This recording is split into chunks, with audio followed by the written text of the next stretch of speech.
I was traveling cross-country, chasing cheap motels and greasy diners. It was late, past midnight, when I saw the glowing red sign. The Pine rests in vacancy. I pulled in. The front desk clerk looked half asleep, old, with cloudy eyes. Only one room left. He said, Room 313. I didn't care. I just wanted a bed. But as he handed me the key, he paused. Don't talk to her, he muttered. Excuse me. I asked, if you hear her voice tonight, don't answer. I thought he was just old and weird. The whole way to room 313 was silent, the kind of silence that presses against your ears. The door creaked open by itself before I even touched the handle. That should have been my first warning. The room looked normal, too normal. No dust, nowhere, like it was waiting for someone. I lay down, too tired to care, and drifted off quickly. At 3:13 a.m., I woke up. A voice whispered from the corner of the room. Help me, please. I'm so cold. My eyes shot open. There was no one there. Please. I've been here so long. It was a woman's voice. Soft, desperate. I remembered the clerk's warning. Don't talk to her. So I stayed silent. You can hear me, can't you? Please, just say something. I shut my eyes tight, heart pounding. You're just like the others, she said. Her voice suddenly colder. Angry, then silence. I stayed frozen in bed until morning light. When I finally opened my eyes, I saw something etched into the mirror across the room, written in a fog that shouldn't have been there. You were smart, but you'll come back. They always do. I ran. At the front desk, the clerk only nodded as I returned the key. Room 313 is always waiting, he said. I never planned to go back. But last night, as I was booking a new motel on my phone, only one room was available. Room 313. And the voice is calling again.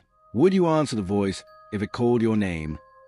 It all starts when Adnan, a young documentary filmmaker, inherits an old countryside house from his late grandfather, a man he barely knew. The house is in a forgotten village, isolated, shrouded in fog, and hidden between dead forests. Locals avoid it. They call it the house that whispers.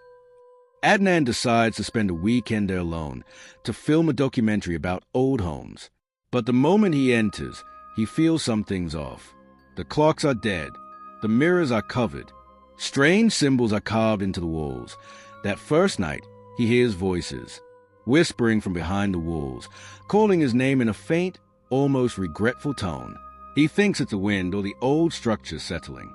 But then he finds an old tape recorder left in a dusty cabinet, playing by itself. The voice on the tape is his grandfather. He's confessing, terrified, broken. He says, "This house, it's alive. It doesn't want to be alone." Adnan begins digging into the house's history. He finds hidden journals from the 1920s. They belong to a woman named Syra, a nanny who worked there during colonial times. One by one, the family members she served went missing, but no one ever found the bodies. One journal entry reads, "The walls are soft. They breathe. They feed. It whispered to me last night. It said I'm next." The locals believe the house traps souls. It feeds off grief and loneliness. And once you stay too long, it doesn't let you leave. Adnan tries to leave, but the car won't start. His phone dies.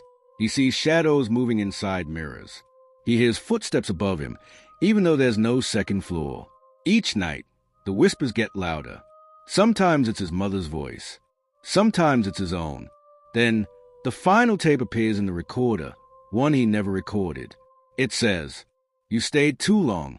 Adnan, we warned you. The house is no longer forgotten hungry. Patient, dear. It has you now. Rafik, a newly transferred night another man inherits the same assigned house. To the abandoned he wing finds Adnan's General Hospital in Dhaka, still recording. A part that was the house is clean, after mysterious empty, 5 years like ago. No one was ever there. But due to overcrowding, the man started reopening voice whispering from the walls. His skeptical, "My name is Adnan, logical, please, and doesn't believe in ghosts." But everything changes on his third night. While doing his rounds, he notices something strange. Room 313, which should be empty, shows signs of use. The bed is unmade, there's fresh water in the glass, and the heart monitor is beeping. He checks the log. No patient was admitted. The nurse says, "We don't talk about room 313. That room is not on our records anymore." He's curious and enters the room again. This time, the lights flicker and he sees a patient sitting on the bed, facing the window. "Doctor, you came back." Rafik blinks, and the room is empty. He digs through the old hospital records and finds a dusty file hidden behind a cabinet.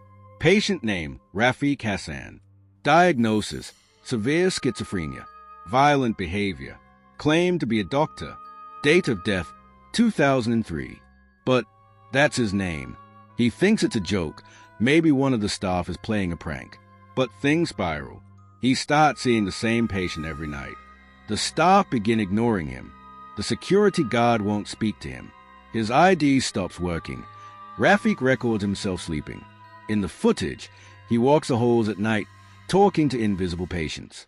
He starts hearing intercom announcements from the closed wing. "Code black. Patient 313 is loose. Avoid eye contact." He finds a mirror in the storage room and realizes his reflection isn't copying his movements. Finally, he locks himself inside room 313 and confronts a patient who now has his face. "You were never the doctor. Rafik, you were always a patient." The camera fades to black. Months later, a new doctor reviews hospital footage and sees a figure, Rafik, wandering the halls with no record of employment. Room 313 is now sealed again, but if you go near it, you'll hear a whisper. "I'm still here. Let me explain." Nazir, a software engineer from Dhaka, moves into a new rented apartment in an old colonial-style building in Wari. The rent is surprisingly low. The place is beautiful, quiet, and just what he needs for his late-night coding job. But there's one strange thing. A tiny, square window in the living room wall, facing inside the apartment, not outside. It's locked shut, covered in dust. No light comes through it.